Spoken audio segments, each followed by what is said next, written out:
Did God create sex for a purpose? And according to Jesus Christ and the Bible, God created sex for a purpose. And we read about this in Genesis chapter 2.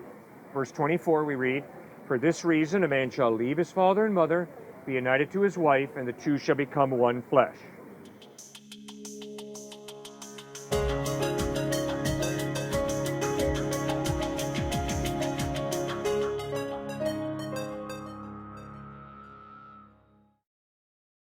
So, God sees that man is alone. God sees that aloneness is not good.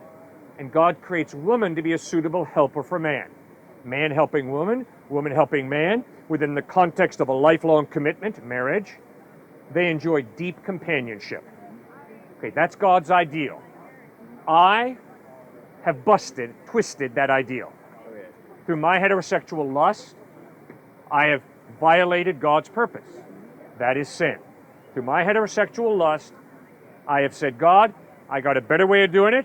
I like to have a vicarious thrill by lusting. Lusting is not the sex drive, okay? The part of me that says, wow, you're gorgeous. That's not lust. Lust is using a woman in my head to get a vicarious thrill. See, that's reducing a woman to a hunk of meat on a hoof. That's sin. Okay, so you said yourself you're not 100% sure God exists, right? Correct. But let's just assume, for the sake of argument, that he is.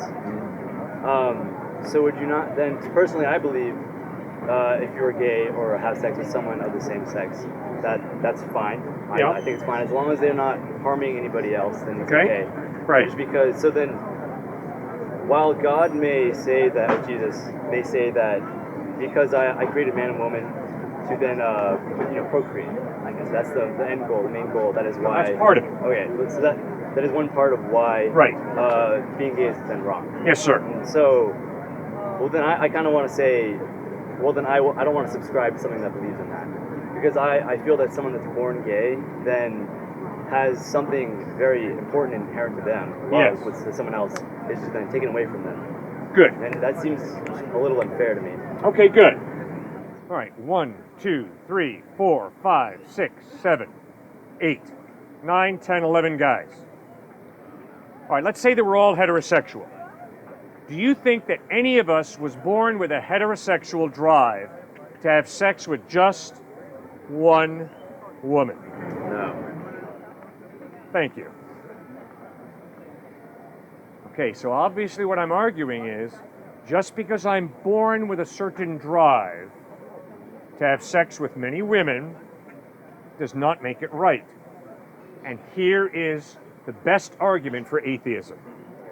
The best argument for atheism and agnosticism is, I don't want you telling me how to live my life sexually. And I don't want God telling me, just bug off. Whatever I want, I'm going to go for. That's the best atheist argument for me. Now, what Jesus communicates is, if we 11 guys have sex with just any good-looking woman we can get into bed with, that is going to harm ourselves and it's going to harm that woman. Instead, Christ says, we 11 guys need to learn to control our sex drive, to make a lifelong commitment to one woman, and to enjoy sex with her.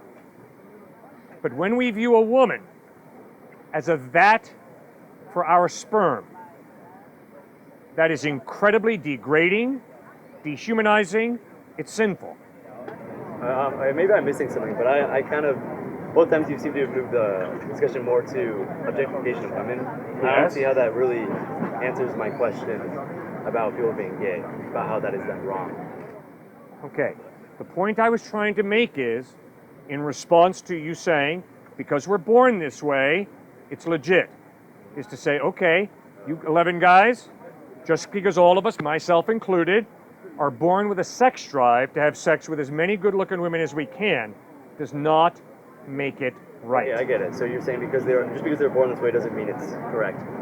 Okay. Perfect. But then I also have to say, we can, I think, unanimously agree that objectification of women is wrong because it is degrading.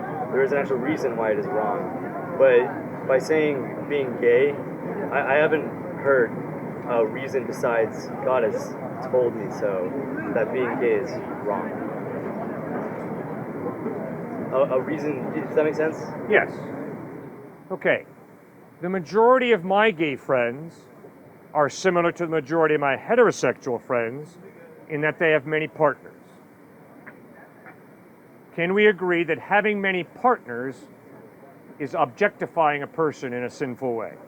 Do we agree on that? I would disagree. Okay, disagree. Why? Why would I disagree? Why would you say that me having many sex partners who are women, why would you say that's good? Well, I wouldn't necessarily say it's good. I wouldn't Right. say I'd be indifferent towards that, I guess. So Indifferent, okay? I'd say when you are married, then I would say yes, you should only have sex with your wife or a spouse. Right?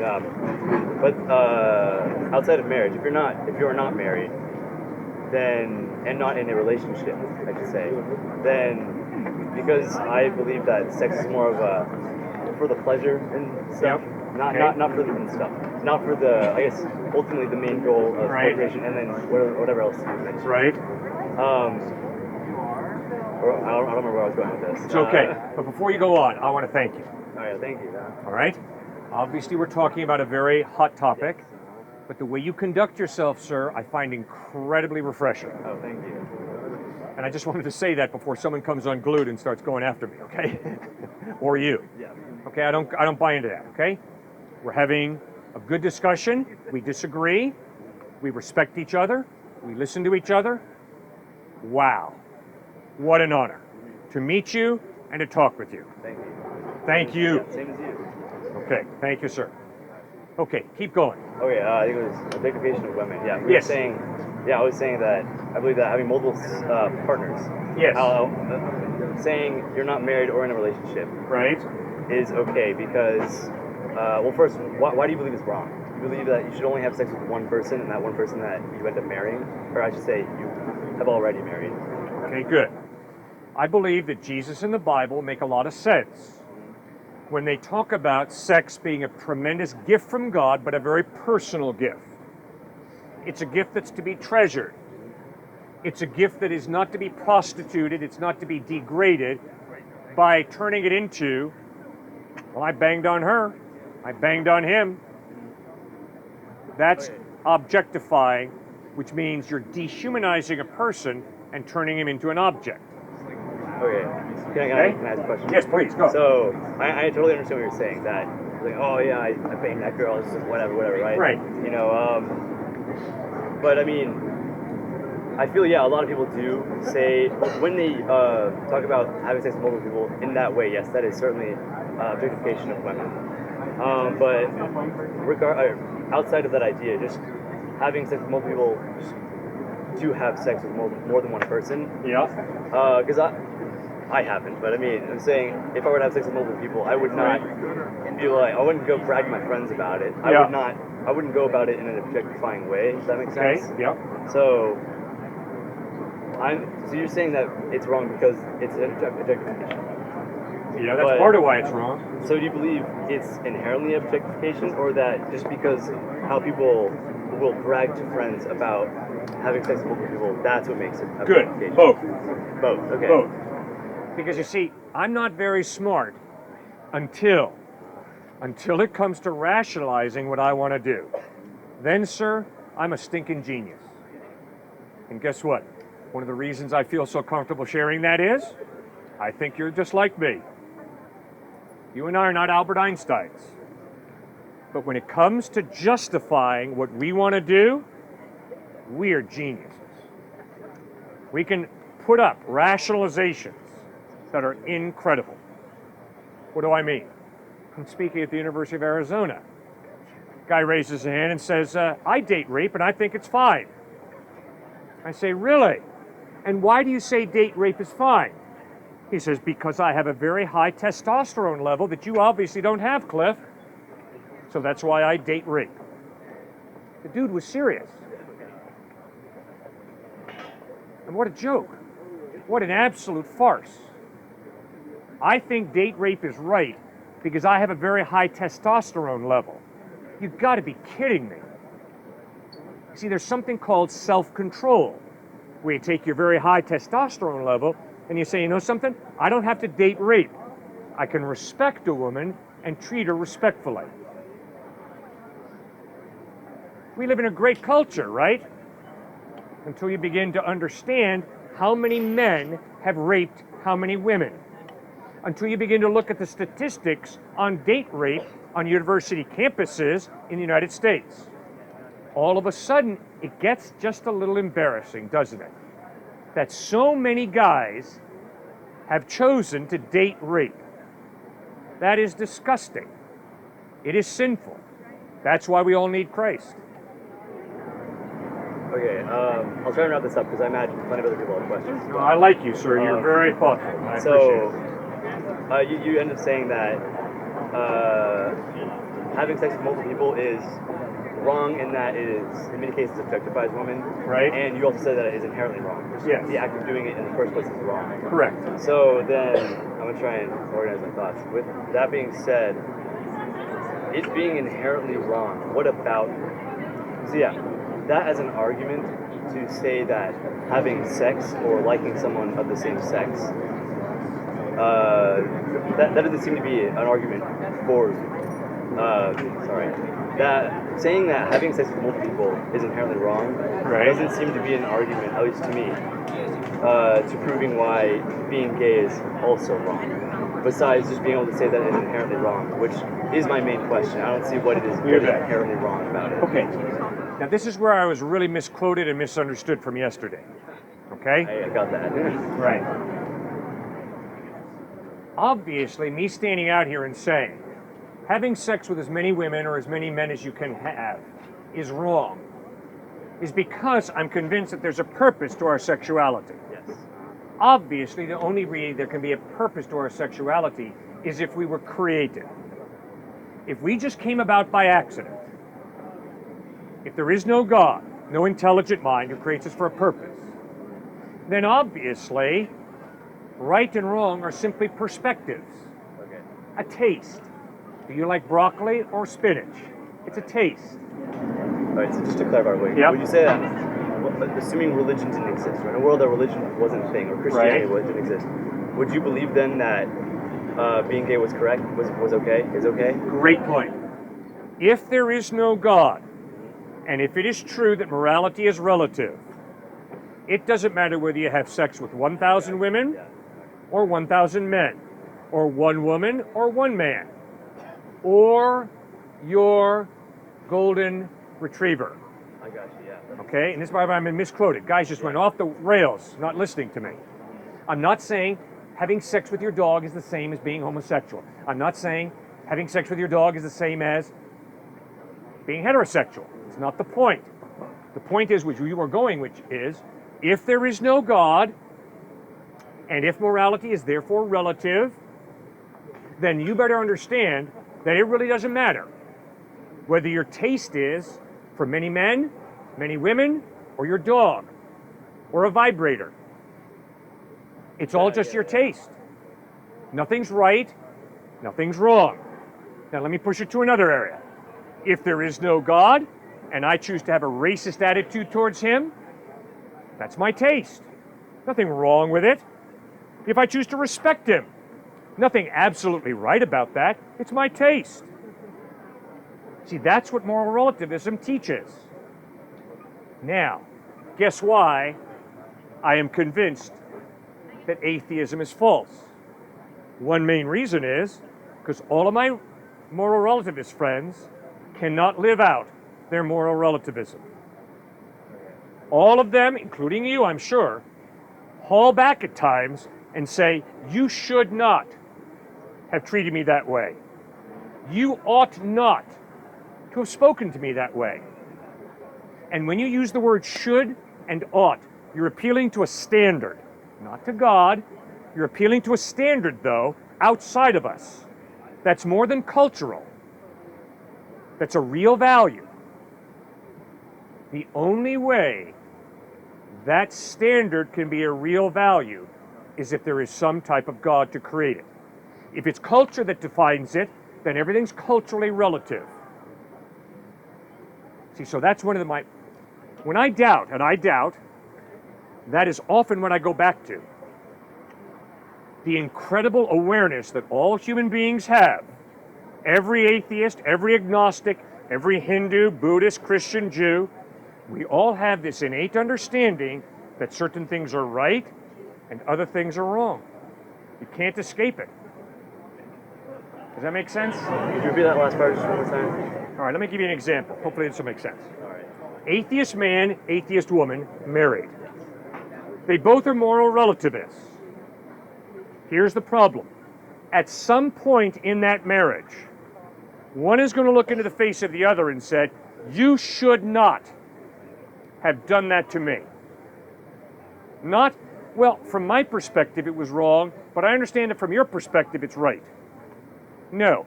When you get hurt deeply enough by somebody, you don't say, well, it's all relative. No. You say, that was really wrong. Oh, can I stop real quick? Yep. All right, because I'm going to wrap this up real quick. Yeah, I'm going to say one more thing. Because right, we can talk. Remember, I like you. Okay. The more you talk, the better. Okay. So you're saying, yeah, in a world without religion, if God didn't exist, If God doesn't exist, then we're living in a world of moral relativism. yes. But I also don't agree with that. I feel that, like you said it, you seem to say it yourself, we all have an innate idea of what is right and what is wrong. So, like, I may be wrong, I may be interpreting what you're saying incorrectly. I say, I hate, say you're black, I hate black people, right? Yeah. You know, terrible, you're not supposed to do that, right? But were you saying in a morally relativist society that I don't need to care, it doesn't matter what anyone says at all? Like, it doesn't matter if someone calls for, like, hate against other people because it's all relative to what other people are saying? No, I'm sorry, I miscommunicated. I'm not saying it doesn't matter. I obviously believe it does matter. What I'm saying is, you can't say, objectively, this is wrong, if you're a moral relativist. You've got to say, from my perspective, it's wrong, but you obviously have a different perspective. See, why do I look into the face of a KKK guy and tell him, your racism is evil? That's what you believe. You believe that's your opinion. I mean, what do you mean? Oh, well, I mean, I can objectively say that it is evil. How? How can you as an atheist say that racism is objectively, absolutely evil? How? Because without any God or greater deity, Right. it is just utter disrespect to another human being. According to who? According to people, to society, to what we've established. Good. And according to a lot of people, other people, racism is good. Okay. I have to debate them on a regular basis. Yeah. Who's right and who's wrong? You see, if there is no God, there is no mind prior to the human mind that defines the value of a human being. But if the only way a person can have innate value, more than just a culture saying, you know, you're valuable because you make a lot of money, or you're smart, or you've got a good career. No. If there is no God, then we create right and wrong. So I create my right and wrong, you create your right and wrong, the KKK creates its right and wrong, white South Africa creates its right and wrong. Nobody's right, nobody's wrong. Why? Because it's all relative. This is actually my final question. If I keep talking, just tell me to stop. No, I'm not going to tell you to stop. So you said I like that, you. Sorry, what? I like you. It's an honor talking with you, sir. You think? Me too. Thank you. You said having a deity, having God become before man, Right. having set rules or guidelines as to what is objectively right and wrong. That is what defines right and wrong, because God has set forth what is God's character defines right and wrong. Yes. So then, based off of that, this kind of goes back to my original question. And if I'm still misinterpreting it, just tell me, and I'll leave. No, don't leave. But because God is saying this is what is right and wrong, He has the capability to set forth guidelines, right, rules, before man is into existence. Then are you not just following, in terms of being gay, I'm sure maybe some other things, Sure. that you are not just saying it is wrong because God has said so? Is there any other reason that you believe outside of Christianity that it is wrong? Because what I believe then is, I mentioned this earlier, if God says being gay is wrong, and that is the only reason you believe in that as well, because God has set forth these guidelines for you to follow, He has objectively set what is right and wrong, then I don't want to subscribe to that because I don't agree with, I guess you could say, discriminating against other human beings just because of what they may believe in. I believe that anybody, regardless of what they believe in, unless they're calling for hate and harm against other people, that it's okay that you believe that. It's perfectly fine. You can do, believe, say whatever you want, as long as it doesn't bring harm to others. So I said a lot of words. Then, do you believe outside of God saying that it is wrong? Is there any other reason that you believe being gay is wrong outside of God saying so? I don't believe that being gay is wrong. The same way I don't believe that me wanting to have sex with a lot of different women is wrong. The question is, how do we handle these different desires? It's not wrong with me to have a hateful thought. The question is, what do I do with the hateful thought? Do I allow it to escalate into an imagination, then into words, then into behavior? We're all tempted. Real quick, so are you saying being gay is an evil thought or a horrible manifestation then? Being gay is very similar to me wanting to have sex with a lot of women, which comes very naturally to me. See, the question that you and I have to ask is, if there is a God, did He create our sexuality for a purpose? If He didn't, if there is no God, or if He didn't create our sexuality for a purpose, it really doesn't matter what we do. That's why my golden retriever line that has been so horribly twisted. So, how you said gay is being similar to having sex with lots of women. How are they compatible in that they're both wrong? Okay, me looking at pornography is wrong. Okay? Why? Because it is violating the purpose for which God gave me my sexuality. Okay, again, so you're saying because God has said so, this is why I believe it. Because God created us for a purpose, when we violate that purpose, we're twisting reality. Okay, so it's because God has given us this gift of life, of living, and doing anything against what He says, He's made the rules. He's the game maker, you could say.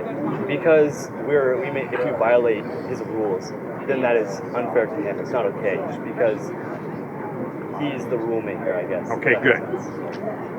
There we go. Evil is evil, not because God arbitrarily makes a rule. Evil is evil because God created us for a purpose, and that purpose is to love Him and to love each other. And according to Christ, having sex with anybody is a perversion of the gift of sexuality. That's why pornography for me is wrong. Because instead of being committed to my wife, I'm committed to using a woman who's got a beautiful body to get a vicarious thrill through that pornography. The movie Crash won an Oscar for Best Picture in 2005. The movie Crash is a fascinating study of racism and misunderstanding. A white police officer, played by Matt Dillon, stops a car and gives a sobriety test to the driver. Then he tells the wife to get out and he fondles her as he's checking her out. He challenges the husband, the driver, to try and stop him. Matt Dillon's fellow police officer is so disgusted he asks for a reassignment to a different team. Later on in the movie, Matt Dillon, the white police officer, comes upon a car that has been crushed. He begins to crawl underneath the car to free the trapped driver. But fellow officers begin to yell, "Watch out, gas is leaking, the flames are coming closer, it'll blow the car to pieces." Matt Dillon keeps on pushing towards the driver, crawling on his belly. Suddenly he meets the eyes of the driver. It's the woman he fondled the night before. Matt Dillon is confronted by the instinct for self-preservation. The gas is coming, the fire is going to explode the car. He's also confronted by the drive to protect himself from this woman who can take him to court and possibly get him into prison.